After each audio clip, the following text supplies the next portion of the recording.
እንደው ሰው መስሎ ወደ ሰይጣን የሚቀየርባችሁ የሚፈታተንባችሁ ካጉል ፈተና እንደው ፈጣሪ ይጠብቃችሁ። ሰላም ሰላም፣ ጤና ይስጥልኝ ውድና የተከበራችሁ በመላው ዓለም የምትገኙ ኢትዮጵያውያንና ኤርትራውያን እንደምን አላችሁ? በያላችሁበት ሰላማችሁ ብዝት ይበልልኝ እያልኩኝ እንግዲህ ተመልካቾቼ እዚህ ቪዲዮ ላይ እንዳሳየኋችሁ እንግዲህ አንዳንድ ልጆች ሳትወዱ ፈተና ውስጥ የሚፈታተናችሁ ሰይጣኖች አሉ ማለት ነው። በተለይ ልጆች ብዙ ጊዜ ልጆች በተለይ ልጅ ላይ የሚሰሩ ልጆች በጣም ህፃናቶች ይፈታተኑና እንደዚህ አይነት ሰይጣን ልጅ ግን ሰው መስሎ ከመፈታተን ፈጣሪ ይጠብቀን ነው የምለውና እነኚህ ልጆች በእርግጥ በተለይ አዳዲስ ለሚመጡ አዲስ እዚህ ሀገር ለሚሰሩ ምንም ለማያውቁ ይሄንን ቪዲዮ ሼር ላይ እያደረጋችሁ አድርሱልኝ ማለት ነው። ምክንያቱም እንደምታዩት ይሄነኝ ልጆች እንግዲህ ሶስት ፊሊፒኒ ናቸው። ሶስት ፊሊፒኒውን እንግዲህ እንደምታዩት ምስሉ ላይ ምን እያደረጋች እንዳለ የማዳሟ ልጅ እጅግ ከባድ በሚባል ሁኔታ የሚሆነ ጊዜ ገጠመኛለ። ያንን ገጠመኝም እነግራችኋለሁ ማለት ነው። እንግዲህ ልጁ እንደምታዩት በተለይ ነጭ የለበሰችዋ ሲገፈትራት ገፈተረችው። ሊዳፈራት አልፈለገም። ወደ ጥቁር ለበሰችው ዩኒፎርም መጣ ማለት ነው። እሷን በተለይ ይመታታል፣ ይቀጠቅጣታል። ምን ይላል? በነገራችን ላይ እዚህ ጋር ልብ በሉ፣ ፊሊፒኖች ብልጥ ናቸው።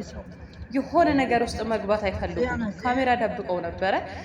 እንደምታዩት በሱ በኩል ምንም የሚያውቀው ነገር የለም። እነሱ ግን አሁን በተለይ እኛ ኢትዮጵያውያን አብዛኛ የሆነ አትንኩም ባይነን፣ ሰው መንካት አንፈልግም። አትንኩም ባይነን ከተነካን ግን የሆነ ትዕግስት የሚባል ብዙ ያለን አይመስለኝም። ነገር ግን ብዙዎቹ እዚህ ቪዲዮ የተለቀቀ ስር ሲል የ8 ዓመት ልጅ አለ፣ የ14 ዓመት ልጅ አለ። እኔ ትዕግስት አጣው፣ በጣም ነው የሚፈታተነኝ፣ ፈጣሪ ይጠብቀኝ፣ ይመታኛል፣ ጫማ ይወረውርብኛል፣ ይተፋብኛል ወዘተ። ብዙዎቹ በዚህ እንዲህ አይነት ችግር ውስጥ እንዳሉ የተረዳሁበት ቪዲዮ ነው ማለት ነው። ብዙዎቹ በእንዲህ ያለ ነገር እንደሚፈታተኑ ፈጣሪ ትዕግስቱን ይስጣችሁ ነው የምለው፣ ሌላ ምንም አይደለም። እና ስደት ላይ እንዲህ ያለ ሰው መስሎ ሰይጣን ሆኖ ከሚያሳስተን ከማይሆን ነገር እኛ ልንገባ እነሱ እንዲህ ያለ ከሚያደርጉ ፈጣሪ ጠብቀን ነው የምለውና ቅድሚያ ከዛ ባሻገር ምንድነው እሱ ልጅቷን ይመታታል። በቃ ሰው እንደሆነ ነገር ነው እያረጋት ያለው እንደምታዩት። እነሱ ግን ብልጥ ናቸው። በትዕግስት ካሜራ ደብቀው መረጃ እየያዙ ነው። እያችሁ አይደለ? እኛም ፈጥነን የሆነ ነገር ከማድረግ በዚህ መልኩ ትዕግስታችንን ራሳችንን ተቆጣጥረን እንደ ፊሊፒኖቹ ብልጥ ብንሆንባቸው እላለሁ። እነሱ ግን አልተጠጓቸውም። በተለይ ያለች ጥቁር የለበሰችዋን ይመታታል፣ የሆነ ነገር ያደርጋል። ሰው በጣም ነው የሚያናድደው ልጁና በተለይ አንዳንድ ማዳሞች የተረገሙ አሉ። ልጃቸው ባህሪያቸውን እያወቁ አይማቱ ተዋይሉም ዝም ይላሉ እያዩ ማለት ነው። ህፃን ነው የሆነ ነገር ስትሉ ህፃን ነው ብልግና ላይ ማለት። አንዳንዶቹ ደግሞ በዛው ልክ መታኝ የሆነ ነገር ስትሉ በጣም ስትር የሚያስይዙ በጣም የሚቆጡ አሉ ማለት ነው። የሆነ ጊዜ ምን ተፈጠረ ቆይቷልና ልጁ የስቲል የ6 ዓመት መሰለኝና እኔ አያቱ ቤት ነው ከመጣ በኋላ እዚህ ክላስ ማንም እንዳይገባ ከገባም እቃ እንዳይወጣ እንዳትሰጫቸው ብላ አስጠንቅቃኛለች። እና ምን እንደገባ አላውቅም። ሰይጣን ዘሎ መቼ እንደገባ ትንሽ የሆነ ብልጭ ከዛ በለምን ነው ሊወጣብኝ አልቻለም። ከዛ በኋላ ያደረገው አማራጭ ምንድነው? ወዲያው ነው የተፋብኝ። በዚህ ሰዓት ነበር የሚወዱ።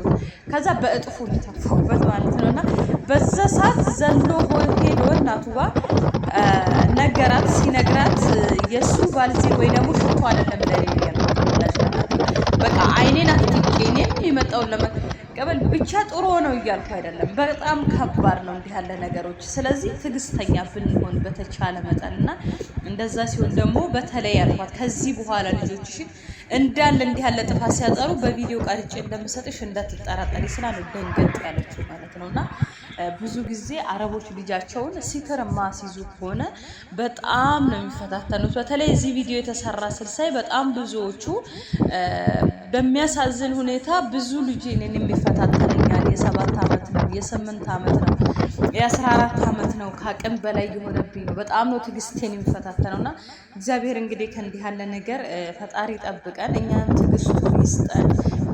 አረቦች በተለይ ብልግና ነው በቃ ልጆቹ በተለይ አሁን ላይ ተው የማይባሉ። አንዳንዶቹ ግን እርምጃቸው መታይ ብላችሁ ወይ ደግሞ ሰራተኛ ካለ በጣም እጅ ዝቅ አድርጎ የሆነ ጊዜ እንዲሁ ባንጋሊን ይመታታል። እንደዚህ እሱ እንዲህ ነው አይኗ ላይ ብን ያረገባት ከጎን የምሰራ ልጅ ነበር ልጅቷ። እስቲ ለሁለት ቀን አይኖቿ በጣም ነው ደም ለብሰው። ከዛ በኋላ ሰውየው ሰማ ልጁን ጠርቶት እመኑ እንዳይኖር እንዳይሽር አርጉት ብን አርጉት የቀጠቀጠው። ከዛ ጀምሮ ሰራተኛ ቀና ብሎ አያችሁ። አንዳንድ ወላጆች ልጆቻቸውን ይቀጡና ከሰው ላይ ዳግም እንዳይነኩና እናንተ አይደላችሁም ስራ የምትሰሩት እነሱ ናቸው የሚሰሩት። ጥቅምና ጉዳቱን የሰራተኛውን እንኳን ለይተው ያውቃሉ አንዳንዶቹ ግን ግድ የሌለሽ በቃ ልጅ ናቸው ምን ችግር አለው እንደዛ ነገር እያሉ የብዙዎቹን ልጆች ህይወት እያወዛገቡ ያሉ ማዳሞች አሉና እንደ ፊሊፒኖቹ ግን ብልጥና ስማርት ሆናችሁ ካሜራችሁን ደብቃችሁ የሆነ ነገር እንኳን ቢፈጠር መረጃ ለእናንተ ጥሩ ነውና እባካችሁን ትዕግስተኛ እንሁን በተቻለ መጠን። እንግዲህ አይታችኋል ፊሊፒኖቹ ያችን ይወረውራታል ይመታታል።